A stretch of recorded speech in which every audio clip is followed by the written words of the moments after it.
اسلامی افغانستان این جشن نیاکان را، این جشنی که از فرهنگ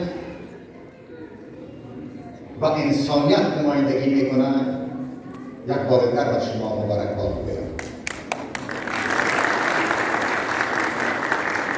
خوشحال هستم که این جشن باستانی و سعی و تلاش این حوزه تمدنی توانسته که سد رسو شود که این افتخار برای تمام مردمان این حوزه تمدنی است.